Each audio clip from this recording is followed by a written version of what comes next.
네, 오프닝 벨과 함께하고 계십니다. 현재 시각 9시 25분 지나고 있고요. 바로 이어서 또 전문가분 모시고 말씀 들어보도록 하겠습니다. 오늘 슬기로운 투자 생활 도움 말씀 주실 분 고건호 전문가 자리해 주셨습니다. 어서 오세요. 네, 안녕하십니까. 네, 고건호 전문가님 오늘 아무래도 굉장히 좀 주목되는 또 그런 네. 종목을 가지고 오셨던데 현대건설이요? 예, 그렇습니다. 현대건설입니다. 아무래도 우리나라 대다수의 사람들이 아파트에 거주하고 있고, 게다가 뭐 인생의 목표라든지 그런 것도 하나 몇 억 되는 아파트 막 많이 말하지 않습니까? 네. 그 중에서 좀 이제 뭐 역사가 좀 깊은 건설사로 볼 수 있겠는데요. 오늘은 현대건설에 있어서 약간 좀 주택유익이나 건설 그쪽을 좀 중심으로 한번 다뤄볼까 합니다. 예. 어떻습니까? 현대건설 뭐 모르는 사람 없을 거고 예. 우리나라 수많은 건설사들 그리고 대형 건설사들 중에서 현대건설만이 가지고 있는 어떤 특장점이나 다른 회사하고 다른 점이 있습니까?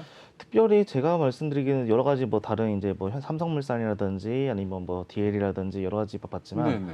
특히 아파트 건설에서는 뭐 브랜드라 솔직히 거기로 저는 판단을 하고 있습니다. 다만 이제 어떻게 전략을 따를지 다르지만 대신 어떻게 보면 해외 수주라든지 그런 거에서 어떻게 보면 좀 더 강점이 있다고 볼 수 있겠고 그래도 이제 아무래도 좀 역사가 있다 보니까 국내 이제 고속도로라든지 그런 경험 꽤 있는 회사다라고 그러니까 말씀드리겠습니다. 현대건설의 전체적인 이 매출에서 차지하는 비중에서 네. 아파트가 큽니까? 아파트가 제일 큽니다. 어느 정도 되나요? 한 제가 보기에는 여기서 내용들 사업 분야를 보시면 국내는 49% 정도, 국내에서는 49%, 해외는 네. 7.1% 정도 되지만 네. 나머지는 뭐 플랜트라든지 무슨 그렇죠. 그 전력이 이제 그다음에 크고 토목이라든지 아니면 뭐 기타 이렇게 볼 수 있겠습니다. 네. 예. 네, 아무래도 현대건설하면 저는 굉장히 기억에 남는 게 제가 예전에 쿠웨이트에서 잠깐 살았던 적이 있거든요. 그때 이제 걸프전 전에 이제 이라크가 침공을 했을 때 제가 현대건설 막사에서 잠시 거쳐갔던 기억이 있습니다. 그래서 아무래도 해외 쪽으로 이제 뭐 사우디라든지 아니면은 쿠웨이트, 이라크 이쪽으로 해서 굉장히 잘 알려져 있는 또 회사이기도 합니다. 지금 현대건설에 대해서 좀 살펴보려고 하는데요. 전반적으로도 역사부터 좀 어떤 기업인지 살펴주실까요? 예. 그 현대건설은 그 현대그룹의 정통성의 상징이라고 볼 수 있겠습니다. 모태죠. 예, 모태로 봐야 그렇습니다. 되죠. 맞습니다. 그 1946년인가 1947년도에 그 현대토건사가 설립되었고요. 그 이후로 그 현대자동차 공업소, 그 아도 서비스, 이제 현대자동차랑 좀 약간 다릅니다. 전신이 합병해가지고 지금으로 현대- 치면 배터리상 같은 거죠. 뭐. 네. 그렇습니다. 뭐 공업사라든지 네. 그 정도이고 현대건설 주식회사 설립되었습니다. 예. 그 이후 한국 현대사 예를 들어서 한국 건설사 최초 해외 진출한 뭐 타이에도 진출해서 고속도로 건설하였고 이를 계기로 국내 최초의 고속도로인 경인고속도로라든지 그다음에 네. 경부고속도로 그리고 소형항 등 굵직한 토목공사라든지 그런 건 다 현대건설이 독점해왔다라고 말씀드릴 수 있겠고요. 그 2011년도에는 현대자동차 그룹에 편입이 되었고 2015년에 DH 브랜드를 런칭하였습니다. 뭐 현대건설이 커온 과정이야 드라마로도 소개됐고 다큐멘터리로도 그렇죠. 소개가 네, 됐기 때문에 그렇습니다. 예. 네. 굳이 설명은 필요 없겠지만 그래도 한번 다뤄보고자 네. 했습니다. 예. 왠지 김기수 앵커님 뭔가 사연이 있을 것 같은데요. 아니 없습니다. 그렇진 있을 것 않으세요. 같습니다. 네. 워낙 뭐 현대건설은 사실 우리나라 건설뿐만이 아니고 경제를 대표하는 그렇죠. 뭐 그런 역사를 맞습니다. 갖고 있기 때문에 네. 네, 현대건설 그렇다면 이제 뭐 매출이라든지 우리가 좀 더 어떤 부분이 매력적으로 볼 수 있을지 좀 더 살펴보면 좋을 것 같은데 사실상 최근 들어서 굉장히 좀 주가가 좀 지지부진합니다. 뭐 오일선도 그렇고 주가 차트 함께 확인해 보시면은요, 아직은 그렇게 매력적이지 않을 수도 있고 어떻게 보면 오히려 저가 매수의 기회를 잡을 수도 있겠다라고 볼 수는 있는데 일단 주가 차트는 좀 선이 무너져 보이거든요. 네. 네, 일단 매출액과 영업이익들 어떻게 재무구조가 어떻게 되는지 함께 좀 살펴볼까요? 예. 그다음 매출액은 작년도 이제 지난주 동기에 비해서 늘어난 7.7% 늘어난 4조 3,520억. 네. 네. 영업 손실되는 영업 이익입니다. 영업이익입니다. 예, 잘못 나왔습니다. 이익이군요. 네. 네, 그렇죠. 그 2,204억 정도 이제 늘었고요. 그리고 당기 네. 순이익은 1,484억으로 준선 실적을 보이고 있습니다. 네. 아무래도 해외에 있는 사우디랑 카타르에 대해서 공사가 이제 지금 진행이 되고 있기 때문에 그러니까 지금 착공 보면 들어가서. 해외 공사 같은 경우는 대부분 플랜트 아니면 인프라 공사들 그렇습니다. 아닙니까? 그죠? 네. 근데 그게 그러니까 현대건설의 전체 매출에서 7.8%쯤 된다고요. 그렇습니다. 거의 얼마 안 되네요. 얼마 안 되면 얘를 보시면 그 플랜트 전력이 해외에선 19.3% 네. 그 부분에 되고 있고요. 네. 지금 다 뭐 보시면 또 뭐 여러 가지 현대케미칼을 여러 가지 진행하고 있지만 네. 네. 오늘을 제가 다뤄볼 것은 아마도 국내 그 재건축이라든지 우리 음. 관심이 많을 거예요 이거 같은 아 그러니까 경우는. 아파트 쪽을 한번 중점적으로 보시겠다. 다뤄보겠습니다. 네, 그렇습니다. 그럼 하나 네. 물어볼게요. 예. 뭐 현대건설 뭐 이 건설에 대해서 우리나라 사람들은 워낙 관심이 많으니까 그런데 지금 아파트 브랜드로 따져서 1위 아파트가 어디입니까? GS. GS에 네. 뭐 다들 여러 가지 있는데 GS 그러니까 현대가 1위는 아니죠. 지금. 현대 2위 아닙니다. 아닌가요? 2위나 한 3, 못해도 2위 안에 들어간다 보고 있습니다. 현재 네. 아무래도 우리나라 국내 유명한 브랜드라고 하면 삼성물산의 그 레미안이 지금 현재 GS 유명했었고요. 자이가 자이도 유명하죠. 네. 그리고 현대건설은 옛날 힐스테가 있었지만 2015년에 DH 런칭하면 좀 더 프리미엄 바뀌었죠. 브랜드로 바뀌었고요. 네. 그래서 아무래도 이제 브랜드 싸움이 되고 있는데 지금 현재 현대건설이 지금 이 브랜드를 어느 정도 가치를 약간 유지를 하려고 지금 어느 정도 안간힘을 쓰고 있는 그래가지고 상황입니다. 건설사들이 브랜드를 갖다 보통 2개 갖고 있잖아요. 그렇습니다. 아주 프리미엄 브랜드 하나 갖고 있고 네. 뭐 아닌 거 갖고 있는데 네. 이게 재건축 지금 말씀하시려는 거죠. 예, 그렇습니다. 근데 재건축의 조합들이 뭐라고 얘기를 하는가 하면 강남에 있는 사람들이 프리미엄 브랜드 써달라 그러면 써주는데 네. 저 죄송하지만 어디 좀 수도권 바깥에 떨어져 있는 재건축에서 현대다 대고 더 H 써달라 그러면 못 써주는 거예요. 아. 그러니까 사실 이게 이 브랜드를 갖다가 이 분리를 시켜놓은 게 좋은 점도 있지만은 영업에 나쁜 점도 있다 그러더라고요. 오히려 네, 네. 그렇습니다. 실제로 어느 이제 신당 모 지구 같은 경우는 현대가 이번에 이제 입찰을 좀 포기했다고 들었습니다. 오. 어디 입찰을 포기했다기보다는 어느 정도 좀 집중을 하겠다라는 네네. 의도로 보여줄 수 있고요. 또 어떤 데 DL 같은 경우는 그 하이엔드 브랜드 아크로를 이제 적용시켰다. 어디 DL? DL 네, 예, 대림이죠. 예, 대림이도 아직 입에 붙지만 예, 그 아크로를 붙었까 대림이 원래 이 편한 세상이죠. 예, 그렇습니다.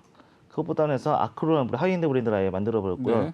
현대 같은 경우는 지금 현재 DH라는 브랜드를 쓰고 있지만 이것이 이제 이것이 브랜드의 분당 그 평당 분양가를 치면 약간 좀 3,500만 이상 되는 브랜드를 적용을 시켰습니다. 네. 시켰는데 이거를 다시 이제 제한을 현재 좀 없앤 상황이라는 뉴스가 좀 나오고 있습니다. 지금은. 그러면 지금 이 재건축이나 리모델링에 있어서 현대건설이 다른 건설사보다 특별히 더 수주를 할 수 있는 뭐 그런 건 없겠네요. 그런 거 없습니다. 아직까지는. 뭐그 선택과 집중을 한다고 하지만 네.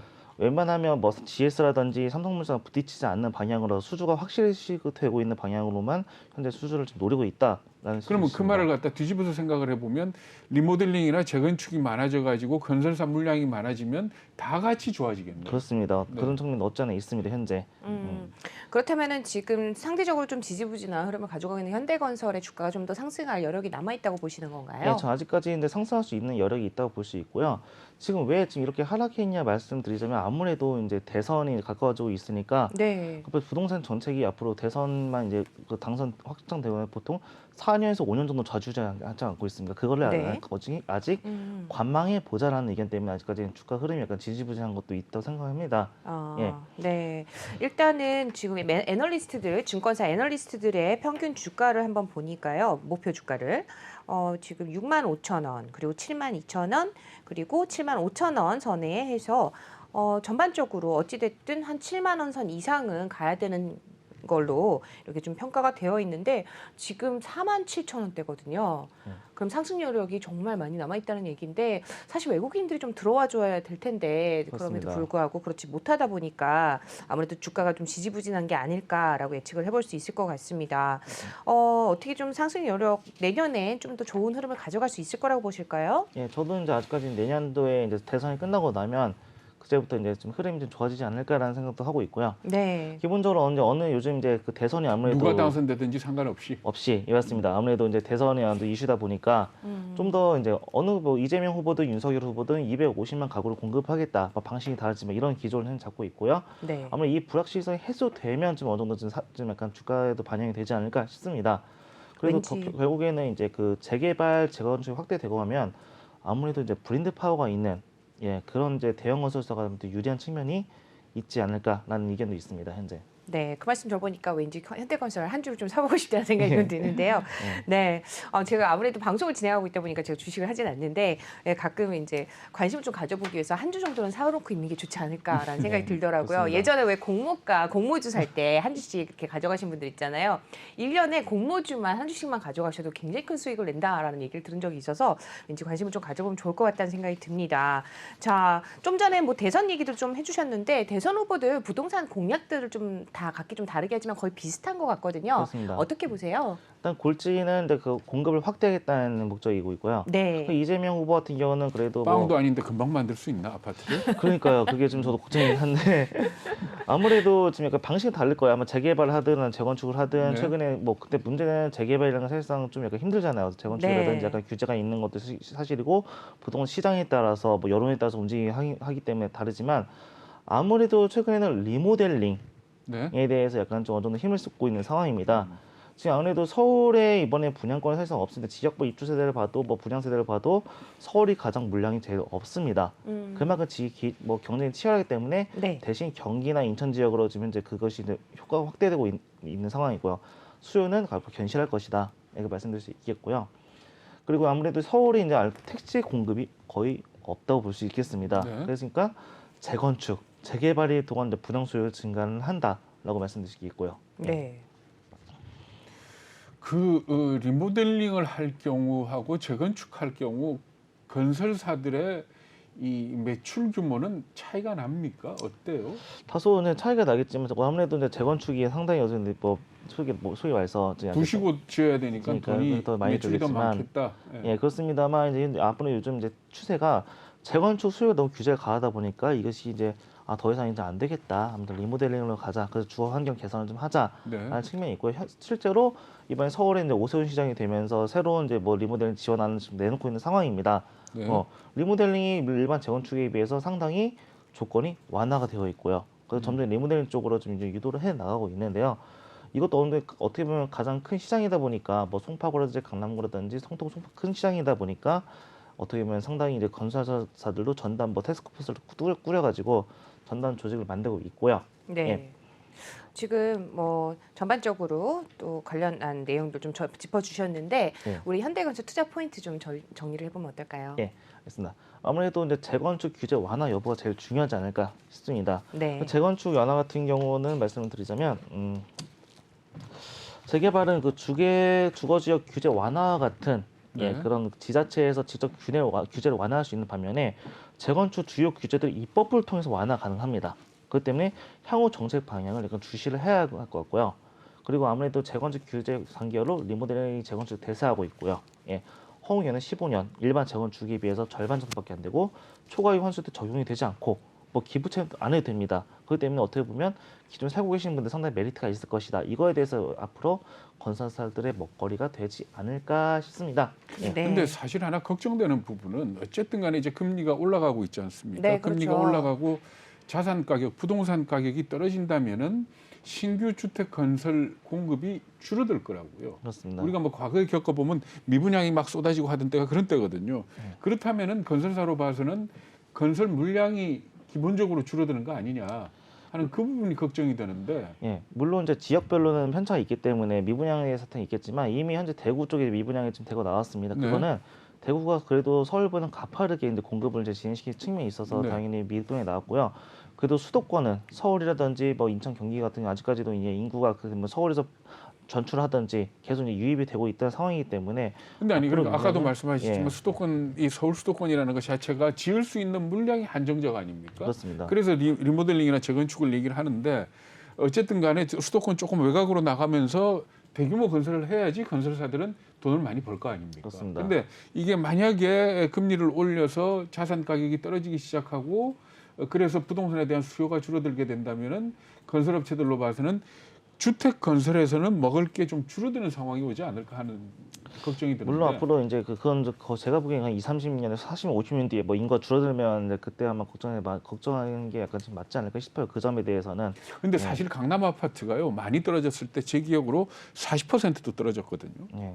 그러면서 온 사방에 미분양이 쏟아진 그런 때도 있었는데 사실 금리가 올라가고 지금처럼 어떤 통화 정책의 변화가 있을 당시에는 지금 누구도 사실은 예측하기가 어렵거든요. 맞습니다.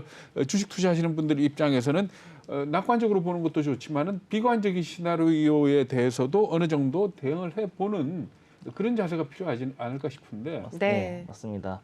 정확하게 예, 정확하게 중요한 부분을 짚으셨습니다. 네, 또 짚어주셨네요. 항상 이제 그 현대건설 뭐 주택에 오늘 말씀드렸지만 네. 현대건설 해외 플랜트도 어느 강점이 있는 건 사실입니다. 네. 그래서 미수금 잔액이라든지 막상 뭐 잔고가 뭐 있지 않습니까? 네. 그런 것도 회수할 수 있는 가능성. 이제는 네. 저가 수주가 아니라 이제 약간 좀 어느 정도 우리는 제값 주고 하겠다. 그런 게 훨씬 현대건설 중심으로 나오고 있는 상황이고요. 뜬금없지만은 SMR 얘기도 나오더라고요. 네, 뭐 소형 원자로 말씀이시죠. 이번에 미국 어느 업체랑 이제 거래를 해가지고 지금 현재 뭐 체결했다고 얘기가 나오는데 거기에서 앞으로 이제 성공할지 안 할지는 아직까지는 저는 아직 판단이 아직 이르다고 보고 있습니다. 네, 오늘 여기까지 들어보도록 하겠습니다. 슬기로운 투자 생활의 고건호 전문가 오늘 함께했습니다. 말씀 잘 네, 들었습니다. 감사합니다. 안녕하세요. 내외경제TV의 장유진입니다. 저희 내외경제TV의 다양한 영상과 콘텐츠 잘 보고 계신가요? 더 많은 영상과 콘텐츠를 원하신다면 지금 왼쪽의 버튼으로 저희 채널을 구독해주세요. 저희 다시 보기 채널도 따로 있으니까요. 많은 관심 부탁드립니다.